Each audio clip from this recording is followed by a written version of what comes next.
नमस्कार, स्वागत है आप सभी का फैमिली गुरु के इस खास प्रोग्राम देवी के 9 रूप में। मैं हूं आपके साथ स्पिरिचुअल गुरु सुनैना और आज इस वीडियो में मैं आपको बताने वाली हूं चैत्र नवरात्रि का 7वां दिन यानी कि मां काल रात्रि का दिन, जो कि 28 मार्च 2023 को होगा यानी कि मंगलवार को।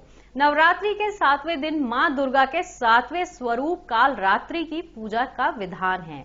शक्ति का यह स्वरूप शत्रु और दुष्टों का संहार करने वाला है। मान्यता है कि मां काल रात्रि ही वह देवी हैं जिन्होंने मधु कैटभ जैसे असुर का वध किया था। कहते हैं कि महासप्तमी के दिन पूरे विधि विधान से काल रात्रि की पूजा करने पर मां अपने भक्तों की सभी मनोकामनाएं पूर्ण करती है। ऐसा भी कहा जाता है कि मां काल रात्रि की पूजा करने वाले भक्तों को किसी भूत प्रेत या बुरी शक्ति का भय नहीं सताता है। यह मां का अति भयावह व उग्र रूप है। संपूर्ण सृष्टि में इस रूप से अधिक भयावह और कोई दूसरा रूप नहीं हो सकता, किंतु तब भी यह रूप मातृत्व को समर्पित है। देवी मां का यह रूप ज्ञान और वैराग्य प्रदान करता है। सप्तमी तिथि के दिन भगवती की पूजा में गुड़ का नैवेद्य अर्पित करके ब्राह्मण को दान में देना चाहिए। ऐसा करने से व्यक्ति शोक मुक्त होता है।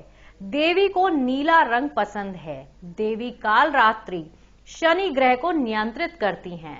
पूजा से शनि के बुरे प्रभाव कम होते हैं।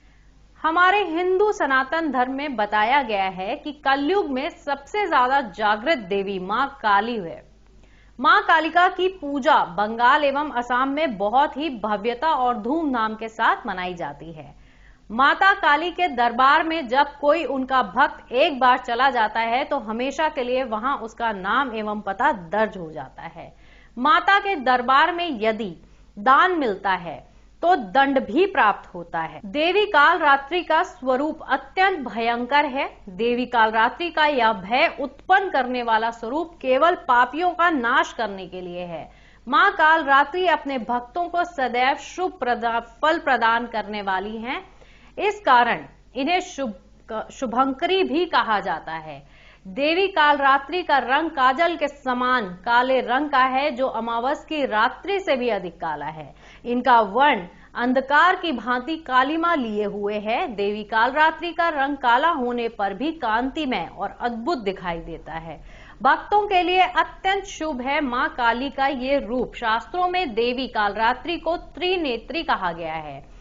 इनके 3 नेत्र ब्रह्मांड की तरह विशाल हैं, जिनमें से बिजली की तरह किरणें प्रज्वलित हो रही हैं। इनके बाल खुले हैं और बिखरे हुए हैं, जो कि हवा में लहरा रहे हैं। गले में विद्युत की तरह चमक वाली माला है। इनकी नाक से आग की भयंकर ज्वालाएं निकलती रहती हैं। इनकी 4 भुजाएं हैं। दाईं ओर की ऊपरी भुजा से महामाया भक्तों को वरदान दे रही हैं और नीचे की भुजा से अभय का आशीर्वाद प्रदान कर रही हैं। बाई भुजा में मां ने तलवार और खड्ग धारण की है। शास्त्रों के अनुसार देवी काल रात्रि गधे पर विराजमान रहती हैं।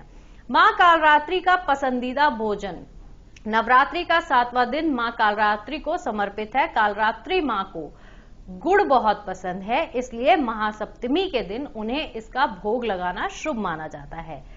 मां को गुड़ का भोग चढ़ाने और ब्राह्मण को दान करने से वह प्रसन्न होती हैं और सारी विपदाओं का नाश करती हैं। नवरात्रि के 7वें दिन साधक का मन सहस्त्रार चक्र में स्थित होता है। इस दिन से ब्रह्मांड की समस्त शक्तियां सिद्धियों का द्वार खुला होता है। जो साधक विधि पूर्वक माता की उपासना करता है उसे यह सिद्धियां प्राप्त होती हैं। अब आइए आपको बताते हैं कि माता काल रात्रि की पूजा के लिए किन सामग्रियों की जरूरत है। मां की फोटो या मिट्टी की प्रतिमा, मां को चढ़ाने के लिए लाल चुनरी, कलश और घर के मुख्य द्वार के लिए आम की पत्तियां, चावल, एक आसन बैठने के लिए, एक आसन माता को चढ़ाने के लिए, सिंदूर, दुर्गा सप्तशती की किताब, लाल कलावा, चंदन, गंगाजल, शहद, नारियल, कपूर, देसी घी, गुलाल, लाल फूल, विशेषकर गुड़हल का फूल, माला, सुपारी, लौंग, इलायची। मां काल रात्रि की अब आपको पूजा विधि बताते हैं। पूजा शुरू करने के लिए मां काल रात्रि के परिवार के सदस्यों, 9 ग्रहों, दशदिक्पाल को प्रार्थना कर आमंत्रित करें। सबसे पहले कलश और उसमें उपस्थित देवी देवताओं की पूजा करें। अब हाथ में फूल लेकर कालरात्रि मां को प्रणाम करते हुए उनका मंत्र बोलना है। या देवी सर्वभूतेषु मां कालरात्रि रूपेण संस्थिता नमस्तस्यै नमस्तस्यै नमस्तस्यै नमो नमः। पूजा के बाद कालरात्रि मां को गुड़ का भोग लगाना चाहिए। भोग लगाने के बाद दान करें और एक थाली ब्राह्मण के लिए भी निकाल कर रखनी चाहिए। आइए हम आपको इस वीडियो में एक खास चीज भी बताते हैं कि धार्मिक कार्यों में मौली क्यों बांधते हैं। कहते हैं कि जिस भी देवी देवता की पूजा करके यह कलावा या फिर रक्षा सूत्र बांधा जाता है, उस देवी देवता की अदृश्य शक्ति धागों में समाहित होकर मनुष्य की मनोकामना पूर्ण करने के साथ साथ रक्षा भी करती है। नवरात्रि, दीपावली आदि विशेष पर्वों पर पुरानी मौली के स्थान पर नई मौली धारण करने की प्रथा है। मौली को केवल हाथ की कलाई पर ही नहीं बल्कि गले, कमर में भी बांधा जाता है। वाहन, बही खाता, घर के मुख्य दरवाजे, चाबी के छल्ले और तिजोरी पर पवित्र मौली बांधने से लाभ होता है।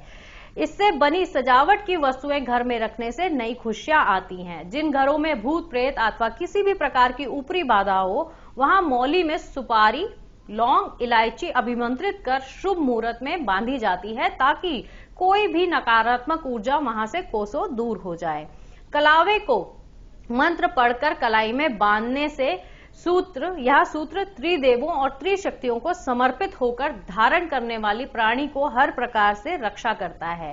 धर्म शास्त्रों के अनुसार माना जाता है कि दानवीर राजा बलि की अमरता के लिए भगवान वामन ने उनकी कलाई पर रक्षा सूत्र बांधा था, यानी कि कलावा बांधा था। और जब भी आप कलावा बांधें तो यह मंत्र आपने बोलना है। येन बद्धो बलि राजा दानवेंद्रो महाबला तेन त्वमाम बुद्धिमयी रक्षे मां चल।